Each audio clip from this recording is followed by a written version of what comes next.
Yes.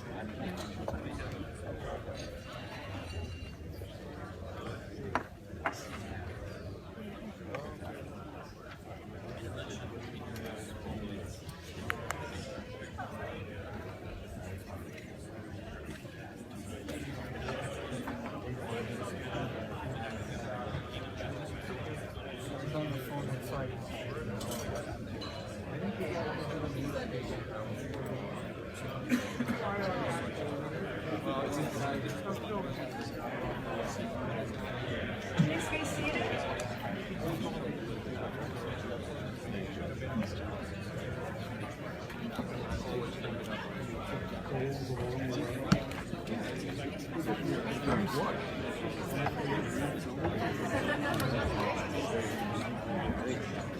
Testing. Please be seated. In both rooms, we have you here in the Executive Forum and the Leadership Forum. We're delighted you're here.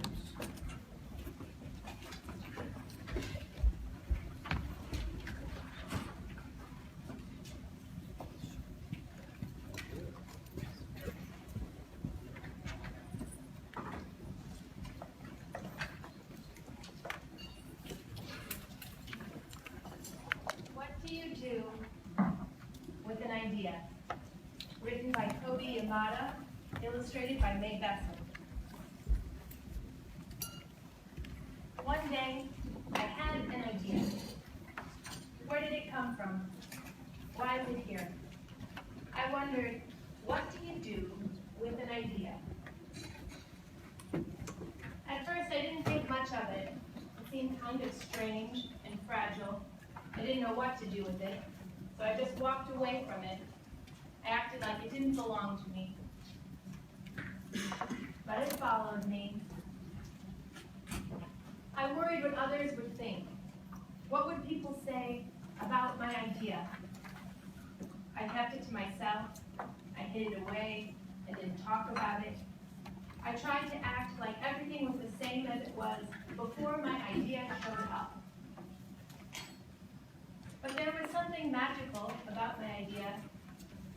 I had to admit, I felt better and happier when it was around. It wanted food. It wanted to play. Actually, it wanted a lot of attention. It grew bigger, and we became friends. I showed it to other people, even though I was afraid of what they would say. I was afraid that if people saw it, they would laugh at it. I was afraid that they would think it was silly. And many of them did. They said it was no good. They said it was too weird. They said it was a waste of time and that it would never become anything. And at first I believed them. I actually thought about giving up on my idea. I almost listened to them. But then I realized, what do they really know? This is my idea, I thought. No one knows it like I do. And it's okay if it's different and weird and maybe a little crazy. I decided to protect it, to care for it. I fed it good food. I worked with it. I played with it. But most of all, I gave it my attention. My idea grew and grew, and so did my love for it. I built it a new house, one with an open roof where it could look up at the stars, a place where it could be safe to dream. I liked being with my idea. It made me feel more alive, like I could do anything. It encouraged me to think big, and then to think bigger. It shared its secrets with me. It showed me how to walk on my hands. Because it said, it is good to have the ability to see things differently. I couldn't imagine my life without it. Then one day, something amazing happened. My idea changed right before my very eyes. It spread its wings, took flight, and burst into the sky. I don't know how to describe it, but it went from being here to being everywhere. It wasn't just a part of me anymore. It was now a part of everything. And then I realized what you do with an idea. You change the world.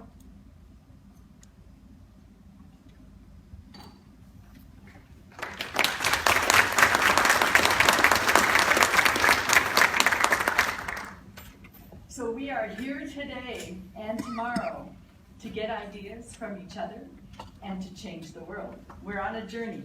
So I want to welcome everyone in both here, the Executive Forum, and in the other room, the Leadership Forum. My name is Deb Byers, and I'd like to welcome everyone to the 4th Annual Innovation Masterclass. It's conducted by the Conference Board in collaboration with 3M.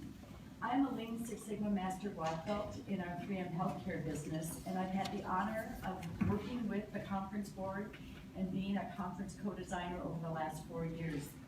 I have extensive experience driving both innovation programs and leading global businesses in multiple different places over my 35-year career. And I want to welcome each of you to this conference, and I look forward to the many new insights, connections, and learnings that we will share over the next two days together. So it is my pleasure to introduce Don Branch. Don Branch is Vice President of Marketing and Sales and is 3M's Chief Marketing Officer. As a business leader at 3M, he has also over 35 years, I think 36 now, years of experience cultivating new opportunities and positioning the company for growth. Don has spent more than half of his career working internationally across 65 countries and was a member of the original sales force to launch the 3M Post-it Notes. Please join me in welcoming Don Branch to kick off this morning's presentation.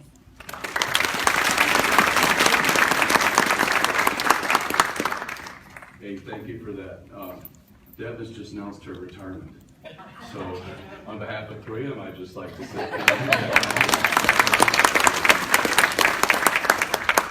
oh, I need to click for me.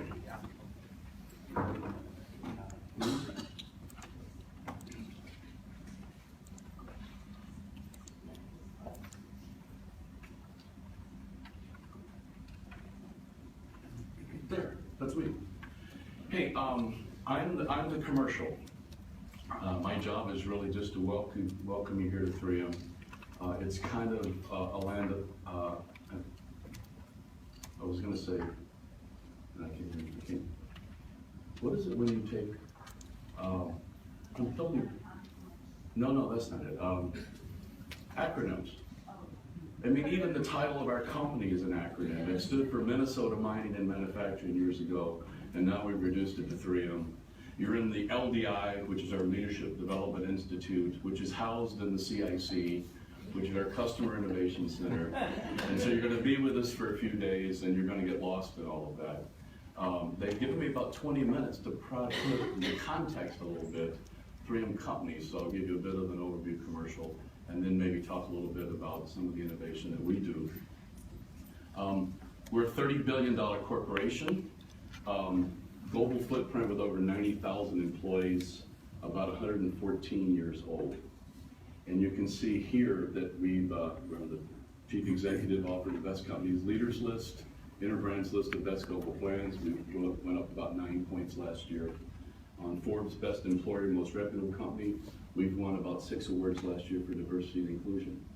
And we're pretty proud of that. And we're on the strategy list for most innovative companies. So it's been kind of a wild ride for my 36 years here, living with the Post-it brand and growing up. We have 5 business groups. It's the way we define ourselves. You probably know us best for Post-it notes and Scotch tape and Command products. That's in our consumer business group. And the interesting part is about 62 or 63% of our sales are actually outside the United States. About 60% of the consumer business group is inside the United States, so it's almost exactly the opposite. So as you go around the world, you might see less consumer products and more industrial products and medical products from green. This is our company vision, and the way we read through this is technology, products, and innovation, influencing every company, home, and then this idea of an every life ambition, trying to help change the lives of every person in the world. We have a playbook, so the vision is behind it. We have 6 strategies, and the funny part about that is we're not allowed to have any other strategies. There are only 6 for the company. We just finished our strategic planning time frame, and we don't talk about new strategies. We talk about the corporate strategy and how you're going to align to those.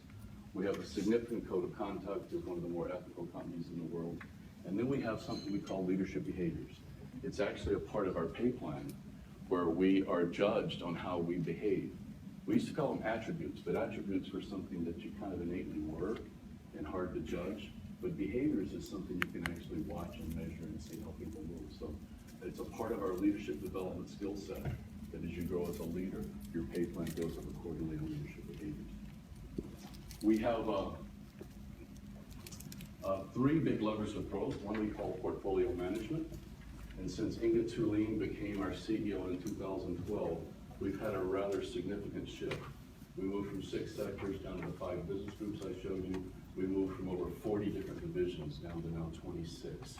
So it's a question of building scale and relevancy, and that's given us leverage. It's also got an interesting twist, and that is when you have small business, you tend to do small things. When you get a big business, that small stuff kind of goes away because you can't move the needle with a lot of small stuff, and you have to focus on some things that matter. The next lever of growth for us is investing for innovation, which brings us closer to the subject of this conference. We have this mission to enhance our commercialization effectiveness. There are 2 key components of that, and this is our insights work. One is we call customer-inspired innovation, and this is really working bench to bench with major OEM partners and trying to figure out what the next generation of your mobile phone will be and how Frame would contribute to that. The other is what we call eye-to-eye, insights to innovation, getting eye-to-eye with the customers. And this is more of an end-user play where we do ethnographic work to uncover unmet need sets. We have the ambition to increase our R&D spend to almost 6%, and that will be over $2 billion invested annually.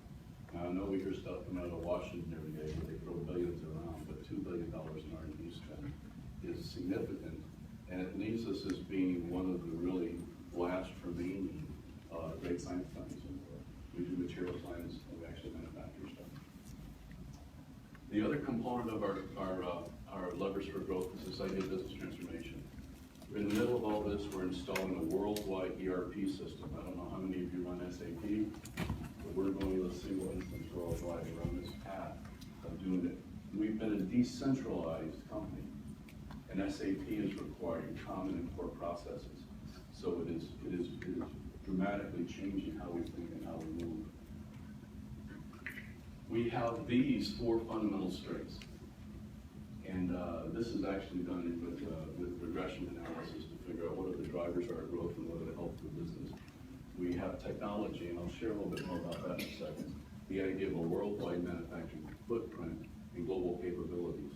And then the strength of the Korean brand, which of course is closest to my heart. And our technology base, and you'll see this when you go into the customer information center, innovation center, and like lunch, right? Everybody gets a chance to go in. We have 46 core technology platforms. I know this looks like a table of elements, but we use it to illustrate